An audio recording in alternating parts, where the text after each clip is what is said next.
नमस्कार बंधुगण, जय श्री गणेश। भागवत महापुराण ओडिया चैनल आपण मानक स्वागत। आज आपण मानक पई प्रस्तुत गणेश पुराण।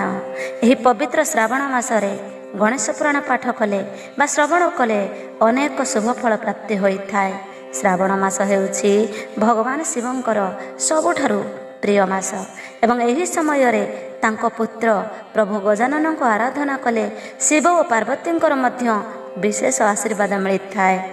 प्रभु गणेश हेउछंती विघ्नहर्ता। श्रावण मासरे गणेश पुराण पाठ कले बा श्रवण कले जीवन रे थिबा समस्त प्रकार समस्या बाधा विघ्न एवं ग्रह दोष दूर होइथाय। भगवान गणेश को बुद्धिर देवता बोली कहा जाए।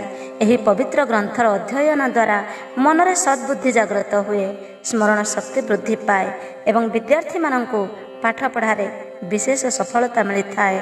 गणेश पुराणर नियमित पाठ द्वारा बा श्रवण द्वारा घर दरिद्रता दूर हुए, परिवार रे सुख शांति वैभव एवं ऐश्वर्य वृद्धि पाई थाए, व्यवसाय और चाकरी क्षेत्र में उन्नति होता है। जदि आपण कौन से विशेष संकल्प रखी श्रावण मासरे एही पुराण पाठ करती बा श्रवण करती तेबे प्रभु गजानन प्रसन्न होई आपणकर समस्त शुभ मनस्कामना शीघ्र पूरण करती। श्रावण मासर पवित्र वातावरण रे भगवान गणेशंक लीला श्रवण कले मन शुद्ध होता है। एहा द्वारा मनुष्य जानतरे हो किंबा अजाणतरे करिथिबा पापरु मुक्ति मिलता है एवं शेषरे परम पद मोक्ष प्राप्ति होता है।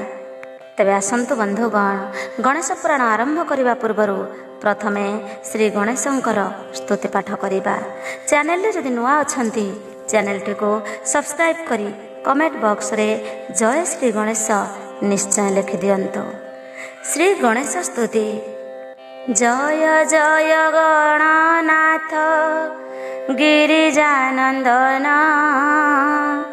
जय जय गणनाथ प्रभु गजानन।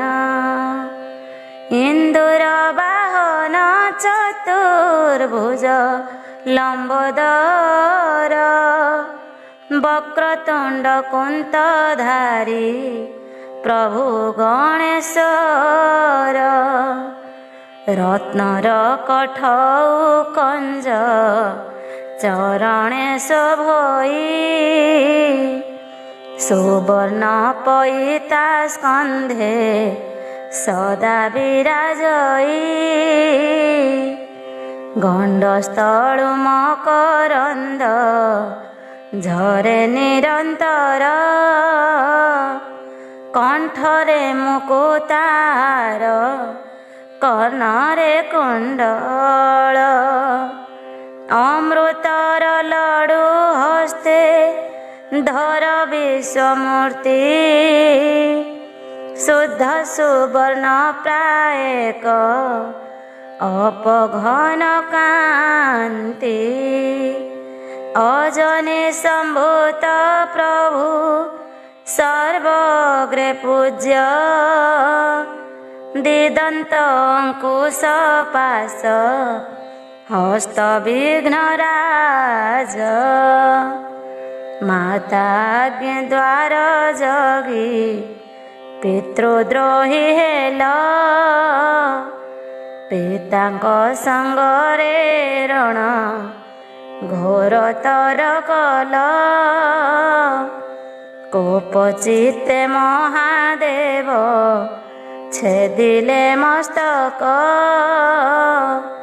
परे जानी निज सुत कले मनस्ताप। उपाय खोजिले हर गौरी बसिण, शेषे गज मुंड जोड़ी देले जीवदान। देव देव महादेव देले भावे बर, सिद्धिदाता बुद्धिदाता हेल विद्याधर।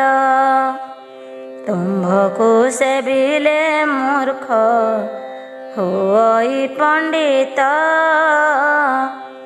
ବୁଦ୍ଧି ବିଦ୍ୟା ଅଷ୍ଟ ସିଦ୍ଧି ହୋଇ ପ୍ରାପତ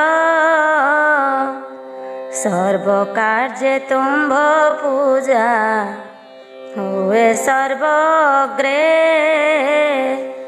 ତୁମ୍ଭ ଠାରେ ଯେହୁ ଦ୍ରୋହୀ ମୂର୍ଖ ହୁଏ ଭବେ ଜ୍ଞାନେ ହରାଇଲ ଜ୍ୟେଷ୍ଠ ଭ୍ରାତାଙ୍କୁ ସହଜେ କବି ପଣ୍ଡିତ ଯେ ଆଗ ତୁମ୍ଭ ପାଦ ପୂଜେ ଶୁକ୍ଳ ଚତୁର୍ଥୀରେ ଯିଏ ତୁମ୍ଭ ବ୍ରତ କରେ ତାର ସମ ପୁଣ୍ୟବନ୍ତ ନାହିଁ ଏ ସଂସାରେ ବିଦ୍ୟାର ଭଣ୍ଡାର ଆହେ କରୁଣା ସାଗର ଅସମତା କେବେ ନାହିଁ ଦୃଷ୍ଟିରେ ତୁମ୍ଭର ଦେବୀ ପାର୍ବତୀଙ୍କ ଅଙ୍ଗ ମଉଳିରୁ ଜାତ ତେଣୁ କରି ଖ୍ୟାତ ହେଲ ଅଜନି ସମ୍ଭୂତ ତୁମ୍ଭଙ୍କୁ ସେବିଲେ ହର ଗୌରୀ ସନ୍ତୋଷ ତୁମ୍ଭକୁ ସେବିଲେ ପଞ୍ଚ ଦେବତା ବିତୋଷ ତାଣ୍ଡବ ନୃତ୍ୟ ଆରମ୍ଭ କଲେ ତ୍ରିଲୋଚନ ମାତା ଅମ୍ବିକା ଯେ ତହିଁ ଦେଲେ ଯୋଗଦାନ କାର୍ତ୍ତିକେୟ କାହିଁ ଥିଲେ ଆରମ୍ଭିଲେ ନୃତ୍ୟ ଧୀରେ ଧୀରେ ଅନ୍ୟମାନେ ତହିଁ ଦେଲେ ଚିତ୍ତ ପ୍ରଳୟ ଅବଶ୍ୟମ୍ଭାବୀ ଜାଣି ଗଜମାଥ ଢଳି ଢଳି ନୃତ୍ୟ କରି ହେଉ ଉପସ୍ଥିତ ସକଳଙ୍କୁ ନୃତ୍ୟରୁ ଯେ କଲେ ନିବାରିତ ନିଶ୍ଚିନ୍ତ ପ୍ରଳୟେ ବିଘ୍ନ ଘଟିଲା ତୁରିତ ତେଣୁ କରି ବିଘ୍ନ ରାଜ ନାମ ଦେଲେ ହର ତୁମ୍ଭକୁ ସେବିଲେ ସର୍ବ ବିଘ୍ନ ହୁଏ ଦୂର ତୁମ୍ଭର ମହିମା ପ୍ରଭୁ କେବର୍ଣ୍ଣିବ କାହିଁ ଚରଣେ ଶରଣ ଗଲି କର ମୋତେ ତ୍ରାହି। ଏବେ ଆସନ୍ତୁ ଆରମ୍ଭ କରିବା ଗଣେଶ ପୁରାଣ। ପୂର୍ବ ଅଧ୍ୟାୟରେ ପଢ଼ୁଥିଲେ ନଳ ରାଜାଙ୍କର ଚରିତ। ପୂର୍ଣ୍ଣାଦି ନାମରେ ଆସି ଏକ ଜଣ ଦୂତ ବିଦର୍ଭ ନଗର ମଧ୍ୟେ ହୋଇ ଉପସ୍ଥିତ ଦମୟନ୍ତୀଙ୍କ ନିକଟେ ପରବେଶ ହେଲେ ଫିଟାଇ ସବୁ ବୃତ୍ତାନ୍ତ ତାହାଙ୍କୁ କହିଲେ। ଆଗ ଦେବୀ ଯାଇଥିଲି ନଳ ଅନ୍ୱେଷଣେ ଆଣିଛି ସମ୍ବାଦ କିଛି ଶୁଣନ୍ତୁ ଆପଣେ। ଖୋଜି ଖୋଜି ଅଯୋଧ୍ୟାରେ ହେଲି ଉପସ୍ଥିତ ଋତୁପୂର୍ଣ୍ଣ ରାଜା ଜହିଁ କରନ୍ତି ରାଜତ୍ୱ। ଉଚ୍ଚାରଣ କଲି ସଭା ମଧ୍ୟେ ପୁଣ ପୁଣ ଦେଇଥିବା ଆପଣଙ୍କ ଉପଦେଶ ମାନ। କେହି କର୍ମଚାରୀ ଅବା ଆପେ ନୃପବର ମୋ ବାକେ ସେମାନେ କିଛି ନ ଦେଲେ ଉତ୍ତର। ସ୍ଥାନାନ୍ତରେ ଯିବା ପାଇଁ ହେଉଛି ଉଦ୍ୟତ ଏକ କର୍ମଚାରୀ ଆସି ହେଲା ଉପସ୍ଥିତ। ସେହି କର୍ମଚାରୀ ନାମ ଅଟଇ ବାହୁକ ଦେଖିବାକୁ ଅତିଶୟ କଦର୍ଯ୍ୟ ସେ ଲୋକ। ରାଜାଙ୍କ ସାରଥି ହୋଇ ରହିଛି ସେଠାର, ଅତିଶୟ ନିପୁଣ ସେ ଅଶ୍ୱଚାଳନାରେ। ରନ୍ଧନରେ ପୁଣି ସେହି ଅଟଇ ନିପୁଣ, ମୋର ପାଶେ ଧୀରେ ଧୀରେ କଲା ଗମନ। ଦୁଇ ନେତ୍ରୁ ବହୁ ଅଛି ଅଶ୍ରୁଧାର ତାର, ନିତାନ୍ତ ଦୁଃଖରେ କ୍ଷୀଣ ହୋଇଛି ଶରୀର। କିଛି କାଳ ପାଇଁ କରି ସମ୍ବରଣ ଖେଦ, ପୋଛା କରି ମୋତେ ସର୍ବ କୁଶଳ ସମ୍ବାଦ। ବୋଇଲେ ସଦବଂଶେ ଜାତ ହୋଇଛି ଯେ ସତୀ, ପତିପରାୟଣା ସାଧି ଧର୍ମେ ଯାର ମତି। ବିଷମ ଦୁର୍ଦ୍ଦଶା ମଧ୍ୟ ହେଲେ ଉପସ୍ଥିତ, ଆପଣାର ଧର୍ମ ରକ୍ଷା କରିବ ସତତ। ସ୍ୱାମୀ ପ୍ରତି କଦାଚ ସେ ନ କରଇ ରୋଷ, ଏଥିପାଇଁ ପରକାଳେ କରେ ସ୍ୱର୍ଗବାସ। ନିରନ୍ତର ଥାଏ ତାର ଧର୍ମ ମାର୍ଗେ ମତ, ଅସତ କର୍ମରେ କେଭେ ନ ଜନ୍ମେ ପ୍ରବର୍ତ୍ତ। ଯେବେ ହେନେ ସଦାପତି ନଳ ମହାରାଜା, ଅକାରଣେ ଛାଡ଼ି ଆସି ଅଛନ୍ତି ଭାରି ଯା। ଏଥିପାଇଁ ହେବେ ନାହିଁ ରୁଷ୍ଟ ଦମୟନ୍ତୀ, ଯେଣୁ ସେ ସକଳ ଦୁଃଖ ଅବସ୍ଥା ଜାଣନ୍ତି। ଅରଣ୍ୟରେ ପକ୍ଷୀ ଘେନି ଯିବାରୁ ବସନ, ସନ୍ତାପରେ ହୋଇଥିଲେ ନଳ ଜ୍ଞାନ ଶୂନ୍ୟ। ସେହି ନଳ ପାଇ ନାନା ଯନ୍ତ୍ରଣା ସମ୍ପ୍ରତି, କେବଳ ଆପଣା ପ୍ରାଣ ରକ୍ଷା କରୁଛନ୍ତି। ବିଶେଷରେ ରାଜ୍ୟ ଭ୍ରଷ୍ଟ ଶିରି ଭ୍ରଷ୍ଟ ହୋଇ, ଦେଶେ ଦେଶେ ବୁଲି କଷ୍ଟ ପାଉଛନ୍ତି ସେହି। କ୍ଷୁଧା ପିପାସାରେ ହୋଇ ନିତାନ୍ତ କାତର, ଭାଳୁଛନ୍ତି ଦମୟନ୍ତୀ ପାଇଁ ନିରନ୍ତର। ଚିନ୍ତା କରି ନଳଙ୍କର ଏହି ସର୍ବକ୍ଲେଶ, କରିବେ ଯେ ଦମୟନ୍ତୀ କ୍ଷମା ସର୍ବଦୋଷ। ବାହୁକ ମୁଖରୁ ଏହି ବଚନ ମୁଁ ଶୁଣି, ଆସୁଅଛି ସେ ସ୍ଥାନରୁ ହେରା ଜନନ୍ଦିନୀ। ସବୁ କଥା ଜଣାଇଲି ଆପଣଙ୍କ ଠାରେ, କରନ୍ତୁ ବିଧାନ ଯାହା କର୍ତ୍ତବ୍ୟ ଏଥିରେ। ପ୍ରହ୍ଲାଦ ମୁଖରୁ ଏହି ସବୁ କଥା ଶୁଣି, ବହୁତ ରୋଦନ କଲେ ରାଜାଙ୍କ ନନ୍ଦିନୀ। କାନ୍ଦି କାନ୍ଦି ମାତା ପାଶେ ହେଲେ ଉପସ୍ଥିତ, ଜଣାଇଲେ ଏକ ଏକ ସକଳ ବୃତ୍ତାନ୍ତ। ବୋଇଲେ ସବୁ କଥା ନବଲ ପିତାଙ୍କୁ, ଡାକି ଆଣ ମୋ ପାଖକୁ ସୁଦେବ ବିପ୍ରଙ୍କୁ। ଅଯୋଧ୍ୟାକୁ ପୁଣି ତାଙ୍କୁ କରିବା ପ୍ରେରଣ, ସେ ଆଣିପାରିବ ନିଶ୍ଚୟ ନଳଙ୍କ ସନ୍ଧାନ। ଅନନ୍ତର ଦମୟନ୍ତୀ ସୁଦେବ ଦ୍ୱିଜକୁ, ବହୁ ଧନ ରତ୍ନ ଦେଇ ତୋଷତା ମନକୁ। ବୋଇଲେ ବିପ୍ର ନଳ ଆସିଲେ ଠାକୁ, ଆହୁରି ସମ୍ପଦ ଦାନ କରିବି ତୁମ୍ଭଙ୍କୁ।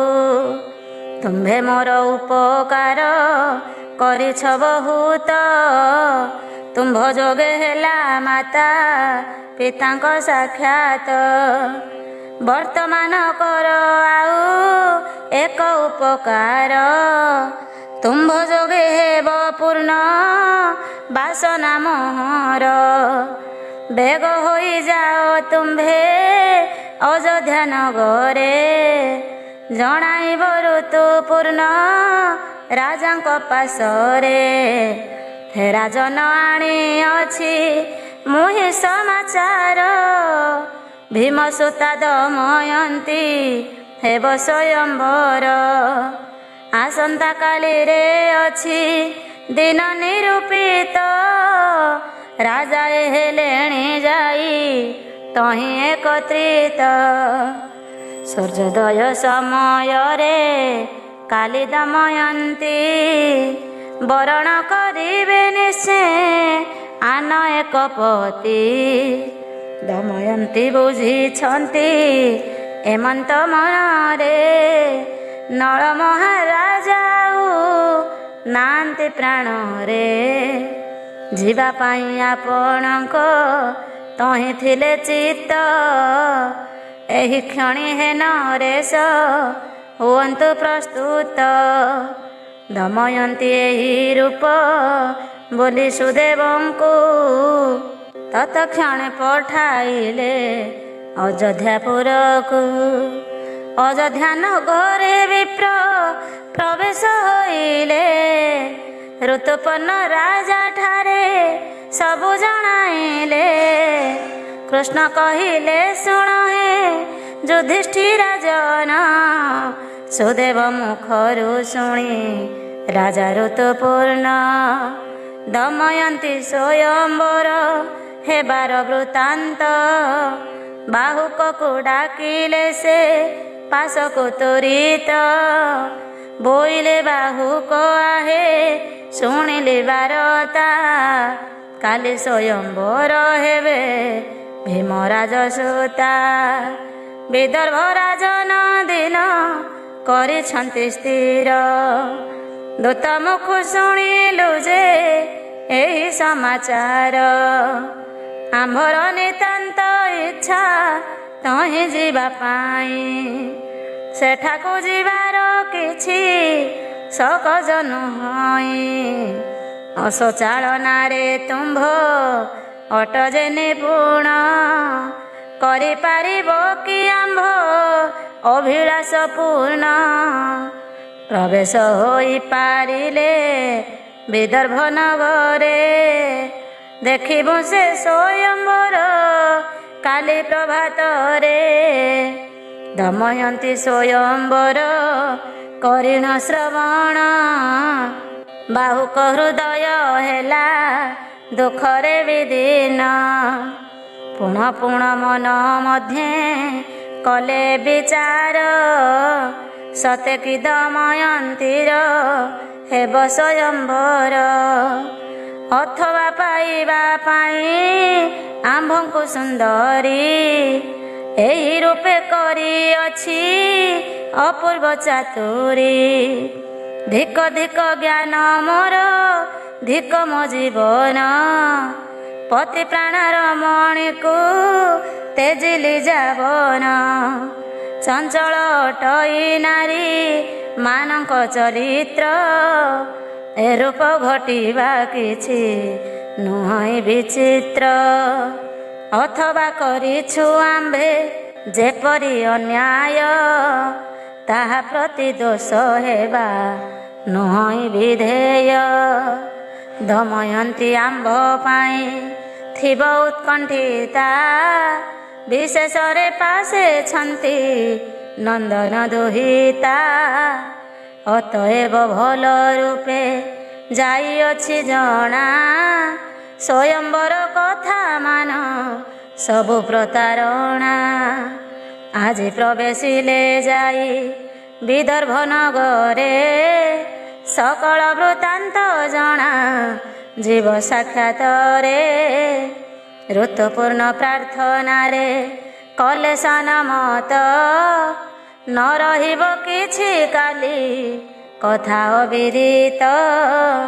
ସୁବାହୁ ଏତେକ କଥା ମନେ କରି ସ୍ଥିର, ବୋଇଲେ ଋତୁପର୍ଣ୍ଣଙ୍କୁ ଯୋଡ଼ିବେନି କର।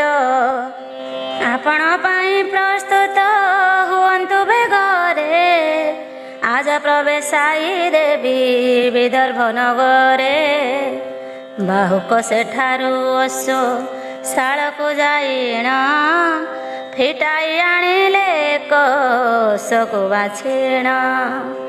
ଅତି କ୍ଷୀଣ ଦେହ ତାର ଗମନେ ବିପୁଣ, ଉଚ୍ଛେଶ୍ର ବାଂଶେ ଜାତ ସର୍ବସୁଲକ୍ଷଣ ବେଗଗାମୀ ସୁଶିକ୍ଷତ ସିନ୍ଧୁ ଦେଶ ଜାତ ତାହାର ଦେହରେ ଅଛି 10ଟା ବର୍ତ୍ତ ତାର ହନୁ ଦେଶ ଅଟେ ପ୍ରଶସ୍ତ ବିଶାଳ ନିତମ୍ବା ଅଟେ ବିସ୍ତୃତ ଆବର ମାଂସଳ ସେ ଅଶୋକଟାକୁ ଦେଖି ରାଜା ଋତୁପୂର୍ଣ୍ଣ କ୍ରୋଧେ ପ୍ରଜ୍ୱଳିତ ହୋଇଲେ ବଚନ ହେ ବାହୁକ ତୁମ୍ଭେ ଅଟ କେମନ୍ତ ନିର୍ବୋଧ କିମ୍ପା କାର୍ଯ୍ୟ କର ଆମ୍ଭ ଇଚ୍ଛାରେ ବିରୁଦ୍ଧ ଆଉ କି ନାହାନ୍ତି ଅସ ଆମ୍ଭ ଅସଶାଳେ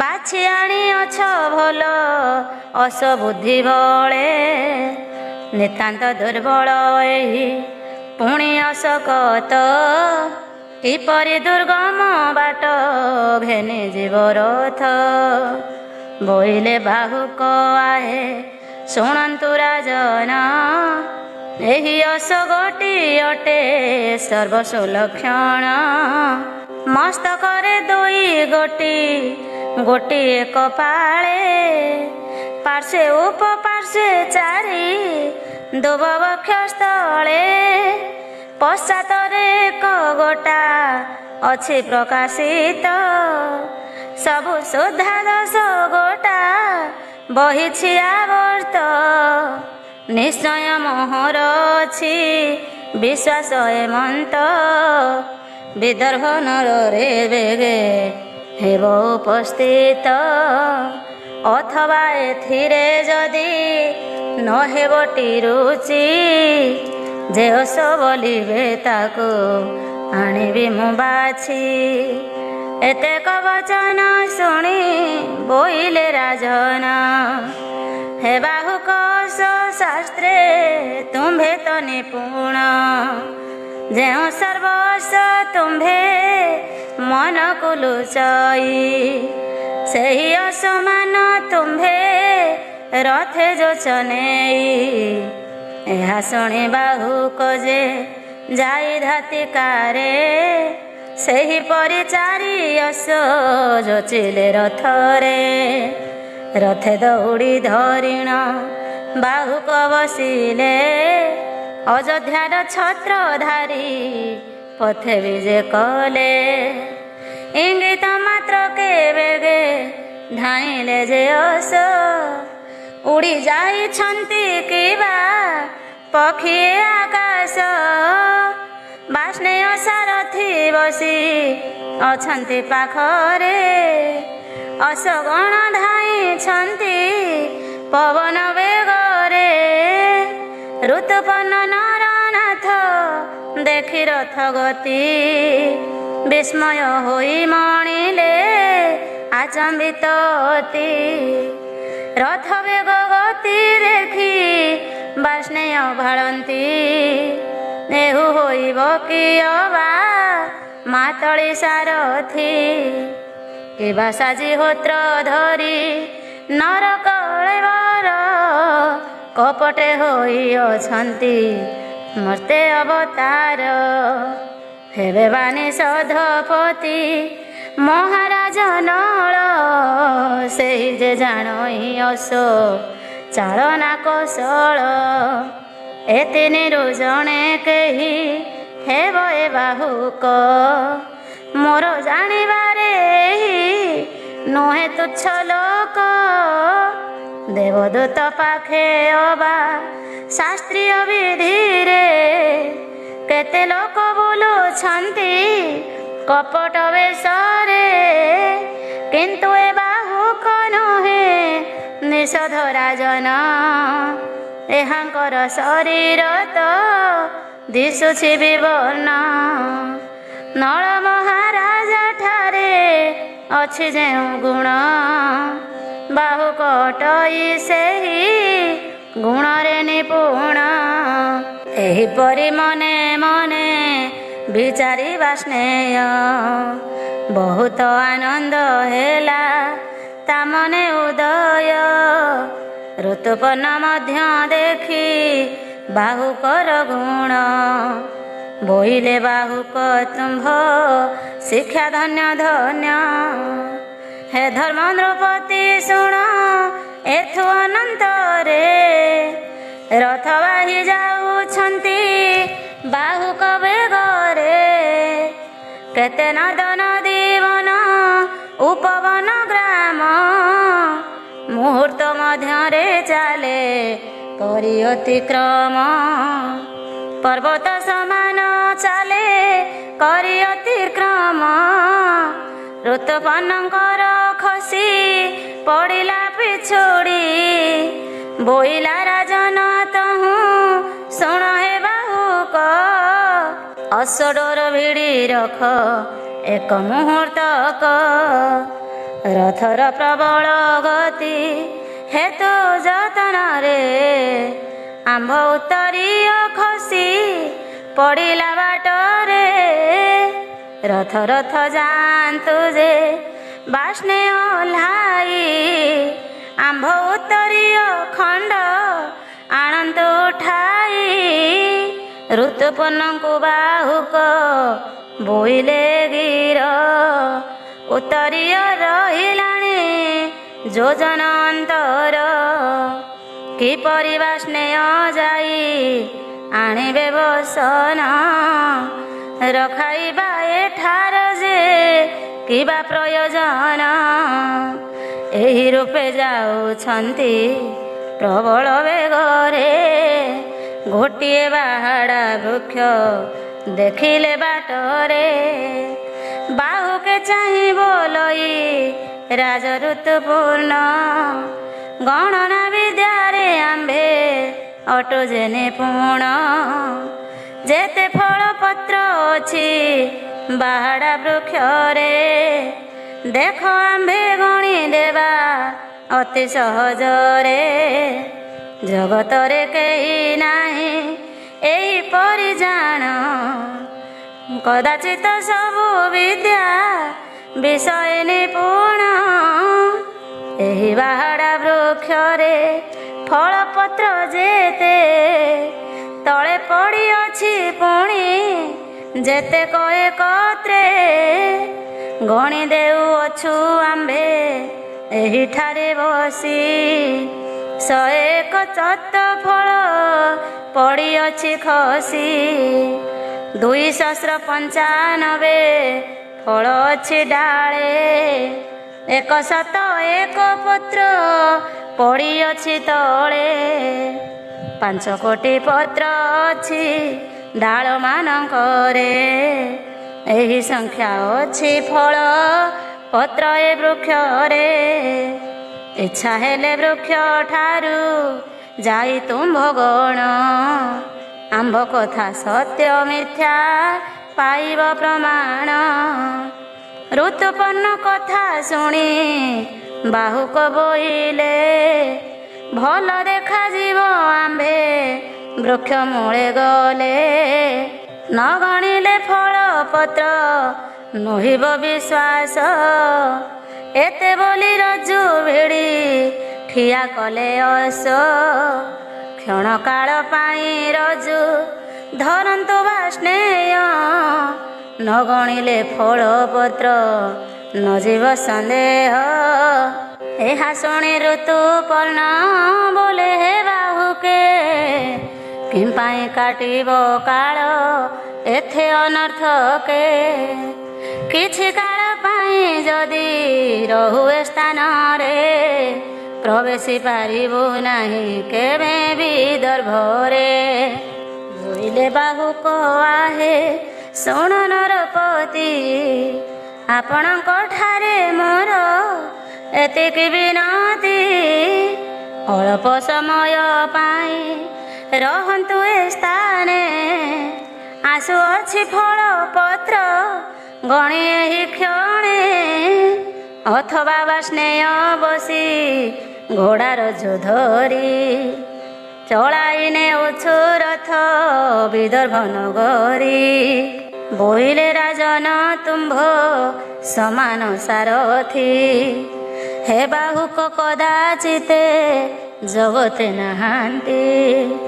ତୁମ୍ଭେ କରିବାରୁ ଆମ୍ଭ ସାରଥି ସକାର ବିଦର୍ଭ ନଗରକୁ ହୋଇଅଛୁ ଅଗ୍ରସର ପୁଣ ପୁଣ ତୁମ୍ଭଠାରେ କରୁଛୁ ବିନତି ବାଧା ଦିଅ ନାହିଁ ଆହେ ବାହୁକ ସାରଥି ଆଜି ଯଦି ବିଦର୍ଭରେ ହେବୁ ଉପସ୍ଥିତ ତୁମ୍ଭ ଉପକାର ଆମ୍ଭେ ମଣିବୁ ବହୁତ କରାଇଲେ କାଲି ପ୍ରାତେ ସଭା ଦର୍ଶନ କରିବୁ ତୁମ୍ଭ ବାସନା ସର୍ବ ପରିପୂର୍ଣ୍ଣ ଏହା ଶୁଣି ବାହୁକ ଯେ ବୋଇଲେ ବଚନ ଆହେ ମହାରାଜ ଶୁଣ ମୋର ନିବେଦନ ନଗଣିଏ ଫଳ ପତ୍ର ନ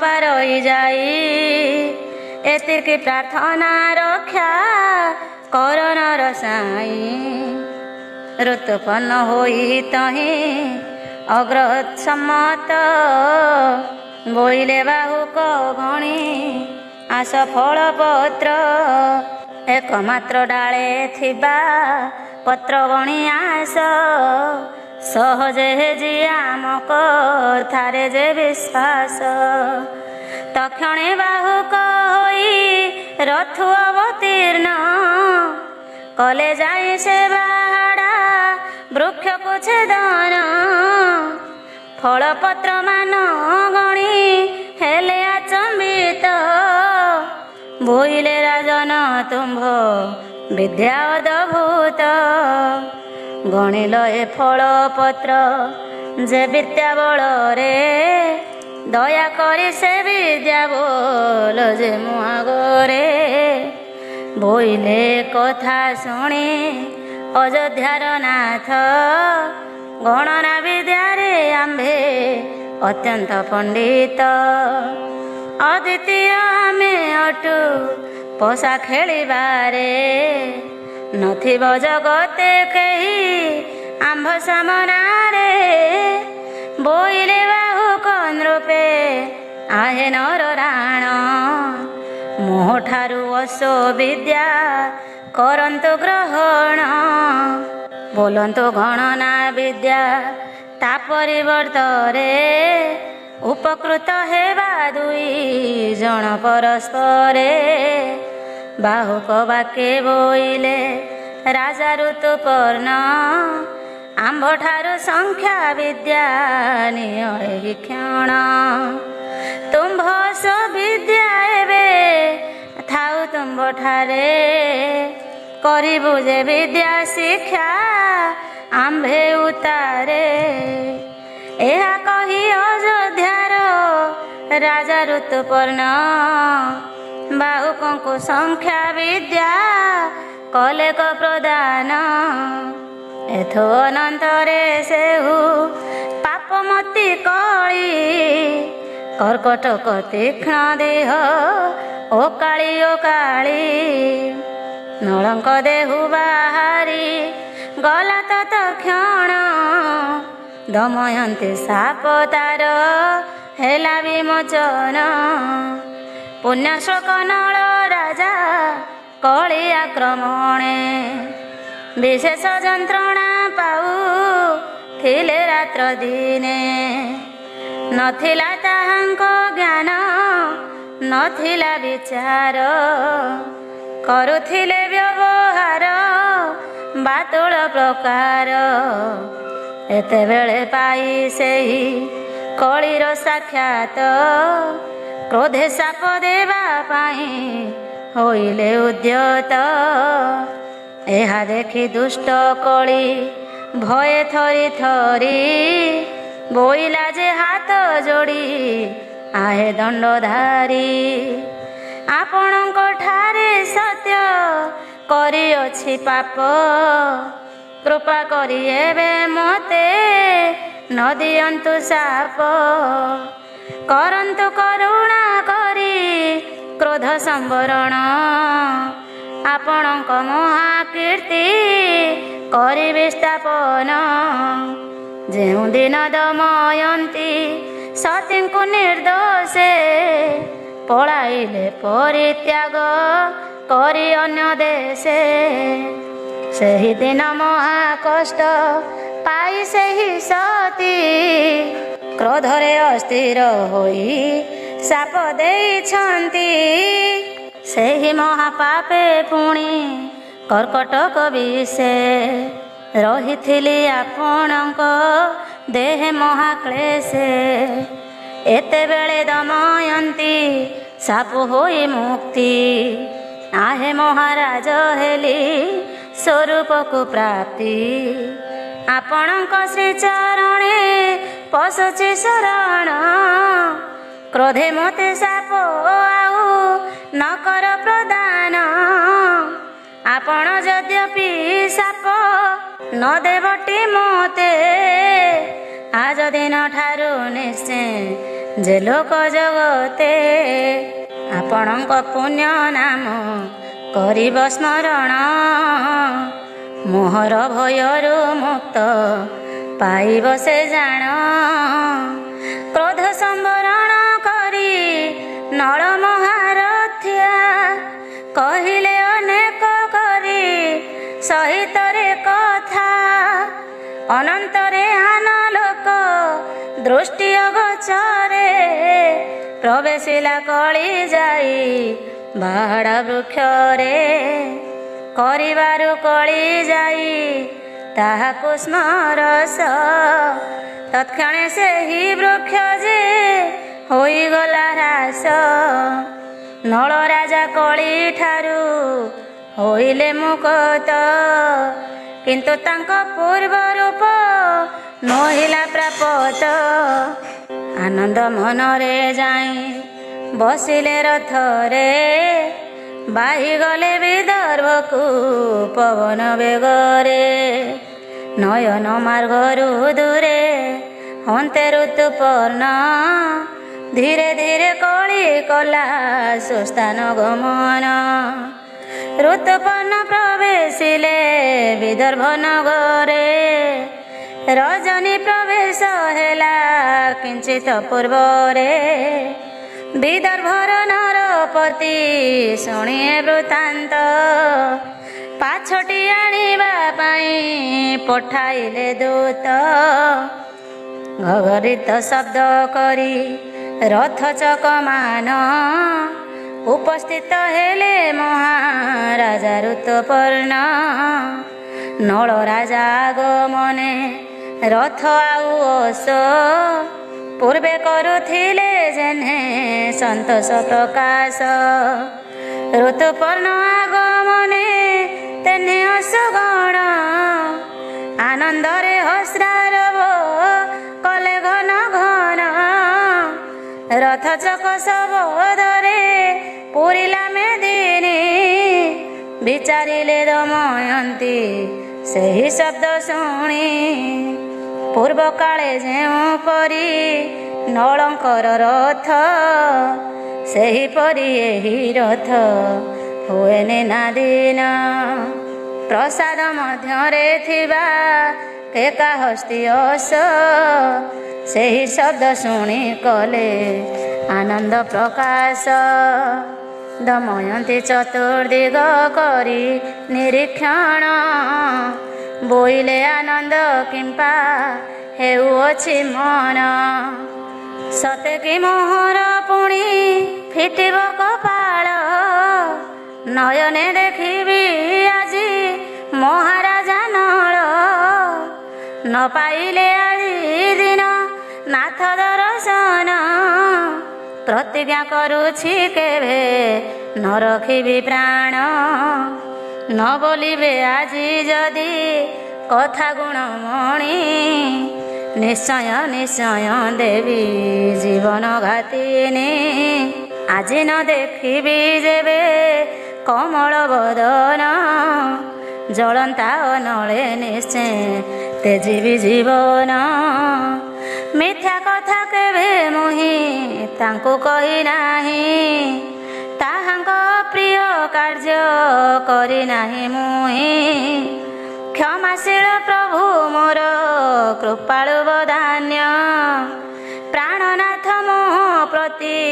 ସଦା କୃପାବାନ, କେବେ ସେ ଦେଖି ନାହାନ୍ତି ମୁଖେ ପର ନାରୀ, ଆବର କରି ନାହାନ୍ତି ଅନିଷ୍ଟକାରୀ।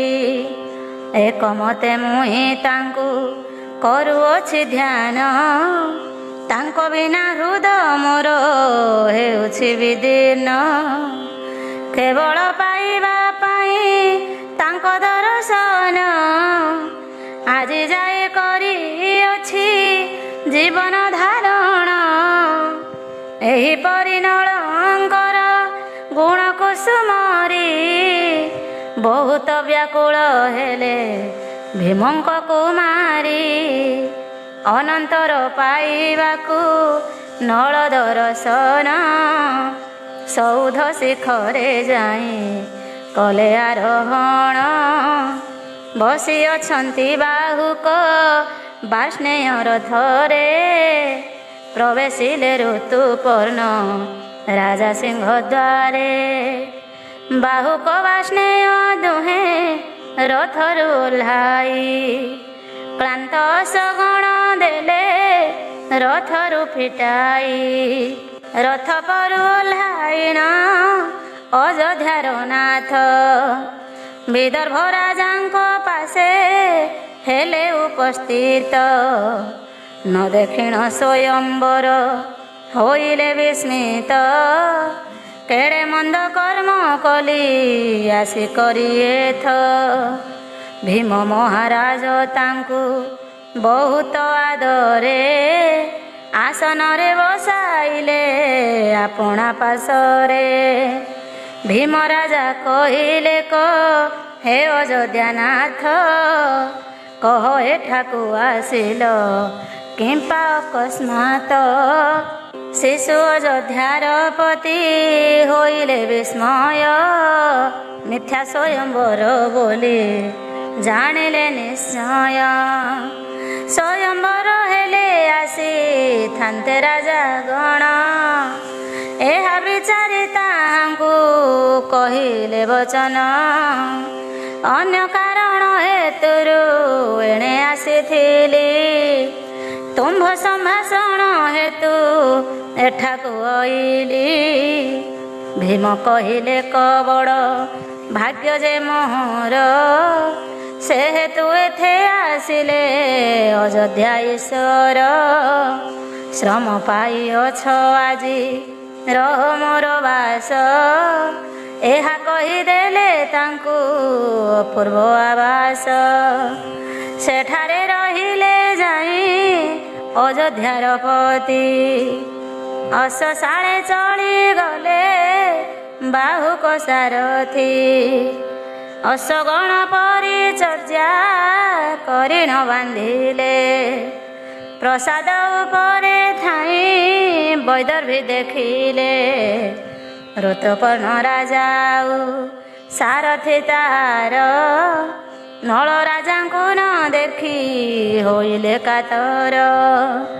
ଏତେ ଭାଳି ପଠାଇଲେ କେଶିନୀ ଦୂତୀକୁ, ଯାଅ ବେଗେ କେଶିନୀ ତୁ ପୁଛ ସାରଥିକୁ। ଦେଖିଲେ ତାହାଙ୍କ ମୁଖ ହୃଷ୍ଟ ହେବ ମନ, ଶୀଘ୍ର ଆସି କହ ମୋତେ ବୁଝିଣ କାରଣ।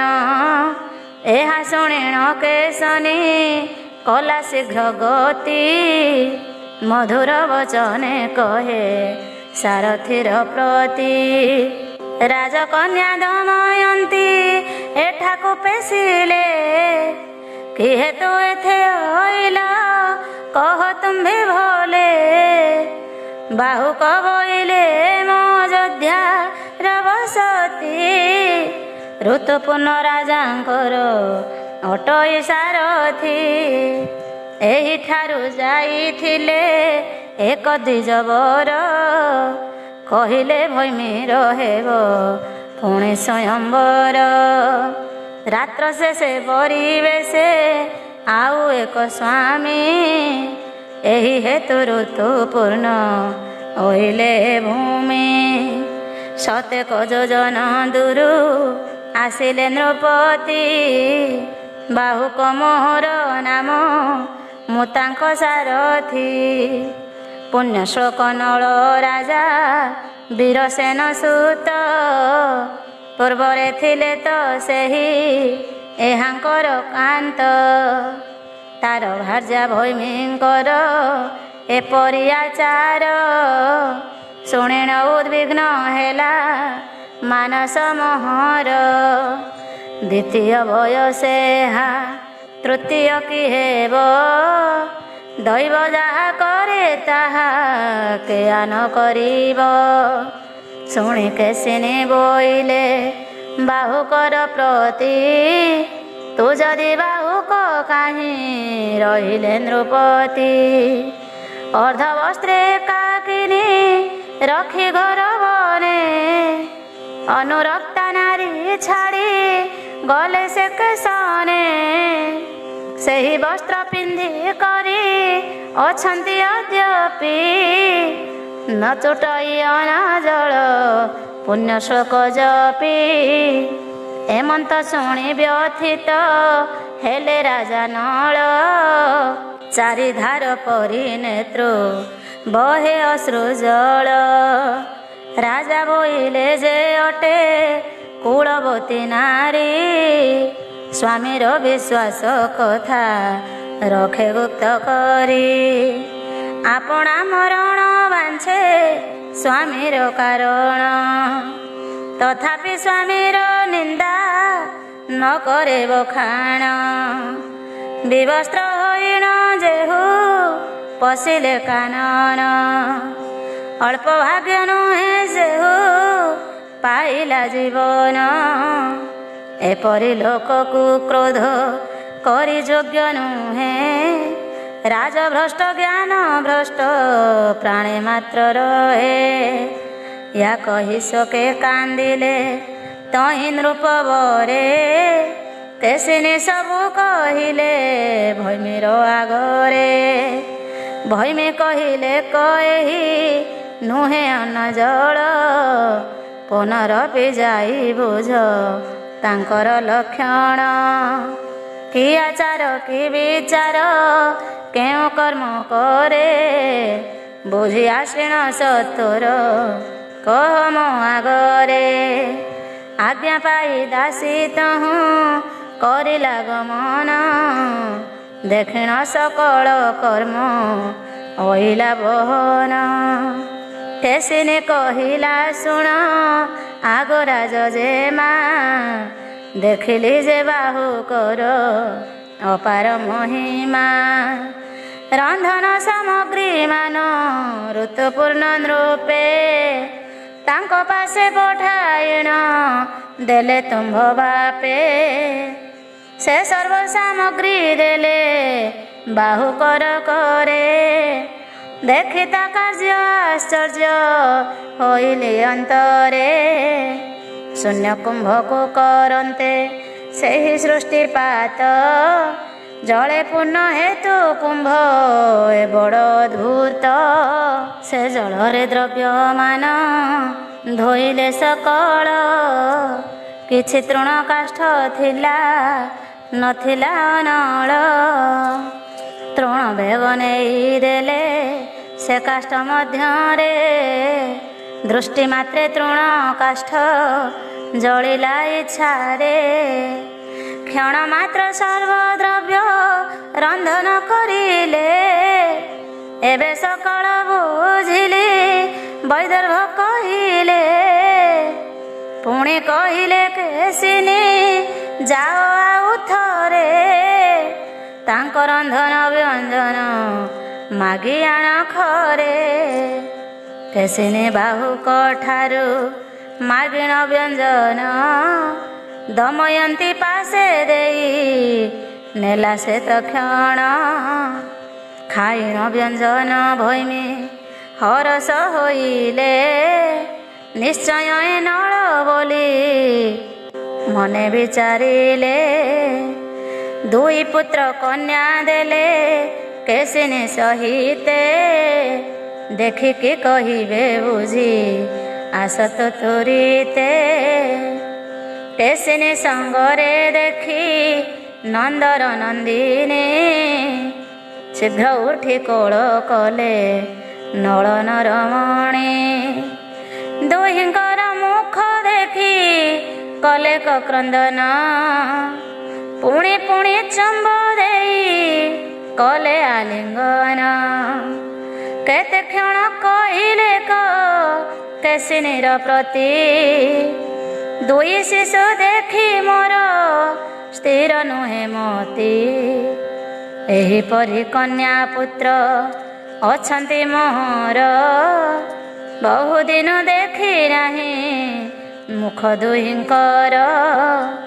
ସେହି ଅନୁତାପେ ଅଶ୍ରୁ ହୋଇଲା ପତନ, ଅପତ୍ୟ ବିଚ୍ଛେଦ ତାପ ନୁହେଁ ସମ୍ବରଣ।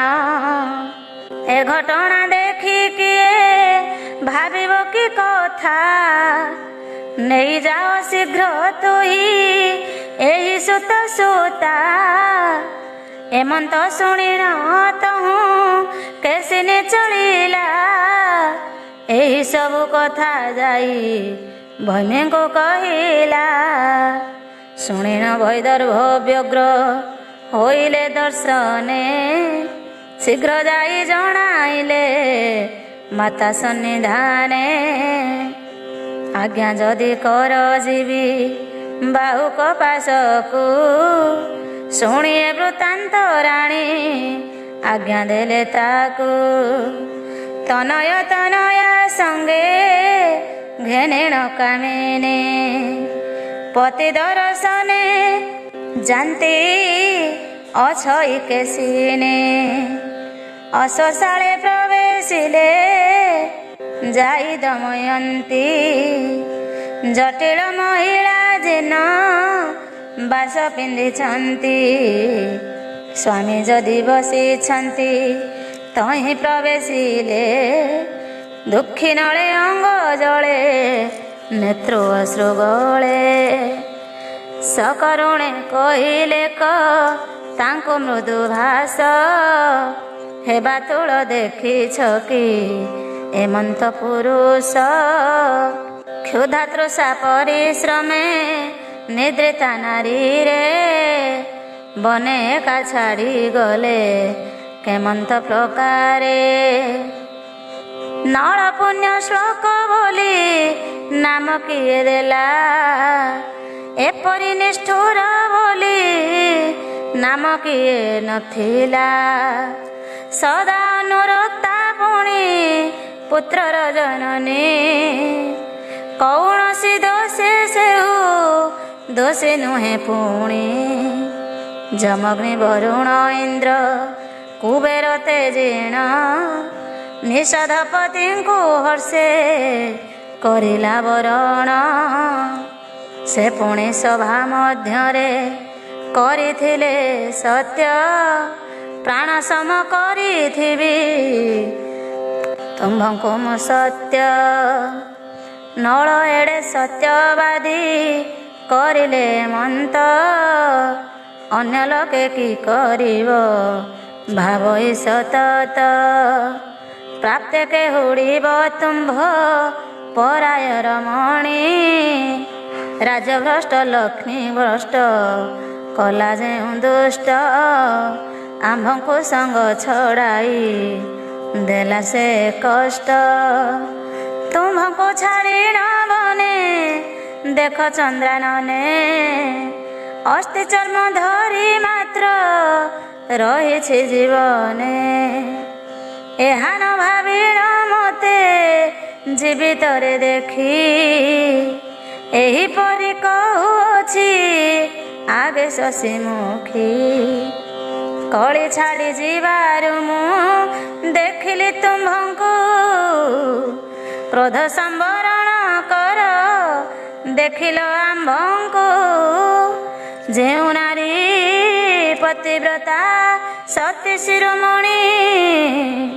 ପତି ଦର୍ଶନ ଧରିଣ ପ୍ରଶଂସା ବଖାଣି, ଆଉ ଶୁଣିଲି କହିଲା ଏକ ଦ୍ୱିଜବର। ଅନ୍ୟ ପତି ବରିବ ସେ କରି ସ୍ୱୟଂବର। ଅଯୋଧ୍ୟାରେ ଥାଇ ଏହା ଶୁଣି ମୋର ଶ୍ରୁତି, ଦେଖିବାକୁ ଆସିଅଛି ତୁମ୍ଭ ଅନ୍ୟପତି।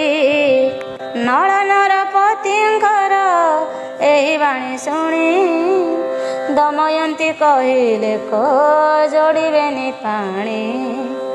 ପୂର୍ବେ ଦ୍ୱିଜ ପେଶିଥିଲି ତୁମ୍ଭ ଅନ୍ୱେଷଣେ, ବହୁ ଦ୍ୱିଜ ଖୋଜିଲେ କ ଯାଇ ସ୍ଥାନେ ସ୍ଥାନେ। ପୂର୍ଣ୍ଣାଦ ନାମରେ ଦ୍ୱିଜ ଅଯୋଧ୍ୟାକୁ ଗଲା, ତୁମ୍ଭ କଥା ଶୁଣି ଆସି ମୁଁ ଆଗେ କହିଲା। ତବ ହେତୁ ମହାରାଜ ତେଜି କୁଳ ଲାଜ, କେବଳ ଅଯୋଧ୍ୟା ଦେଶେ ପେଶିଥିଲି ଦ୍ୱିଜ। କର୍ତ୍ତବ୍ୟ ବଚନ ମନେ ତୁମ୍ଭ ବିନୁ ଆନେ, ସତ୍ୟ କହୁଛି ନ ଚାହେଁ ନୟନର କୋଣେ। ଯଦି କର ପାପ ଜ୍ଞାନ ତୁମ୍ଭେ ନୃପମଣି, ତୁମ୍ଭ ସାକ୍ଷାତ ଜୀବନ ତେଜିବି କ୍ଷଣି। ଚନ୍ଦ୍ର ସୂର୍ଯ୍ୟ ବାୟୁ ମୋର ରହିଛନ୍ତି ସାକ୍ଷୀ, ସଦା ମୁହିଁ ପତିବ୍ରତା କହିବେ ସେ ଡାକି। ଏପରି କହିଲେ ଯହୁଁ ଭୀମ ରାଜା ସୁତା, ଶୂନ୍ୟ ପୁଷ୍ପ ବୃଷ୍ଟି ହେଲା କହନ୍ତି ପାପିନୀ। ତେଜ ରାଜା ମନସ୍ତାପ ତୁମର କାମିନୀ, ସ୍ୱଧର୍ମରେ ରହିଅଛି ନୁହଁ ପାପିନୀ। ଯେଉଁ ଦିନ ଗଲ ତୁମ୍ଭେ ବନେ ତେଜା କରି, ଏହାକୁ ରଖିଛି ମୁହିଁ ଆଏ ଦଣ୍ଡଧାରୀ। ସର୍ବଦା ତବ ଦୁଃଖରେ ଦୁଃଖିତା ଅଟଇ, ଅନ୍ୟ କେଉଁ କଥା ତୁମ୍ଭେ ମନେ ଭାବ ନାହିଁ। ଅକସ୍ମାତ୍ ଏହି ବାଣୀ ଶୂନ୍ୟରୁ ଶୁଭିଲା, ତା ସଙ୍ଗେ ଦୁନ୍ଦୁଭି ଧ୍ୱନି ଅକସ୍ମାତ୍ ହେଲା। ଶୁଣି ରାଜା ଶାନ୍ତ ହେଲେ ଗଲା ମନୁ ଭ୍ରାନ୍ତି, ଭାବିଲେ ହାର ନିଶ୍ଚୟ ଧର୍ମେ ଥାଇ ମତି। ତପ୍ତରେ ପ୍ରିୟାକୁ ଧରି ପାଶରେ ବସାଇ, ବୋଳିଲେ ଚରିତ୍ର ତୋର ଧନ୍ୟ ଗୋଟଇ। କକଟକ ଦତ୍ତ ବସ୍ତ୍ର କରି ପରିଧାନ, ନିଜ ରୂପ ହେଲେ ନାଗେ କରିଣ ସ୍ମରଣ। 4 ବରଷରେ ଦେଖା ହେଲା ଦୁହିଁଙ୍କର, ପୁନଃ ପୁନଃ ଆଲିଙ୍ଗନ କଲେ ନୃପବର। ଦୁହେଁ ଦୁହିଁଙ୍କର ଦୁଃଖ କୁହାକୁହି ହେଲେ, ପ୍ରଭାତେ ଉଭୟେ ଯାଇ ନୃପଙ୍କୁ ଭେଟିଲେ। ଆଲିଙ୍ଗନ କରି କହ ଏ ସର୍ବ ସମାଚାର, ଜାଣିଲେ ଯେ ନଳ ରାଜା ବାହୁକ ଆମ୍ଭର। ଦମୟନ୍ତୀର ପ୍ରତ୍ୟାଶା ଛାଡ଼ି ନରପତି, ଗଲେ ଯେଉଁଠାରେ ଥିଲେ ନଈସଧପନ୍ତି। ଋତୁପର୍ଣ୍ଣ କହେ ବଡ଼ ଭାଗ୍ୟ ଯେ ମୋହର, ଅଜ୍ଞାତର ଦୋଷ ମାନ ଖଣ୍ଡିବ ସତର। ଆପଣଙ୍କୁ ସବୁବେଳେ ବିନତି ମୋହର, ଶୁଣିଲ ନିଷଧପତି କହିଲେ ଗିରଗ। କେତେବେଳେ ଦୋଷୀ ତୁମେ ନୁହ ମମ ସ୍ଥାନେ, କଦାପି ମୋହର କ୍ରୋଧ ନ ହୁଅଇ ମନେ। ତ୍ରାସିତ ବକଳି ତ୍ରାସରେ ବଡ଼ ଦୁଃଖ ପାଇ, ରହିଥିଲି ତୁମ୍ଭ ପାଶେ ଆନନ୍ଦିତ ହୋଇ। ତୁମ୍ଭ ଆଶ୍ରମେ କାଟିଲି ବିପଦ ସମୟ, ମହାସୁଖେ ଥିଲି ଯଥା ନିଜର ଆଳୟ। ବିପଦ ସମୟରେ ଯାରେ ଯେହୁ ରଖେ ପାଶେ, ଧର୍ମରେ ବଢ଼ଇ ସେହି ଧର୍ମ ତାକୁ ରଖେ। ଅତଏବ ଶୁଣ ରାଜା କରେ ନିବେଦନ, ଏମନ୍ତ ବିପଦେ ଯେହୁ ରଖେ ସେହି ଧନ୍ୟ। ହୋଇଲି ପରମ ସଖା ଅଛ କି କହିବି, ଗାଇବି ତୁମ୍ଭର ଗୁଣ ଯେତେ କାଳ ଥିବି। ପରସ୍ପରେ ଆଲିଙ୍ଗନ ବିନିମୟ କଲେ, ଅଶ୍ୱବିଦ୍ୟା ଦେଇ ତାଙ୍କୁ ଅକ୍ଷ ବିଦ୍ୟା ଦେଲେ।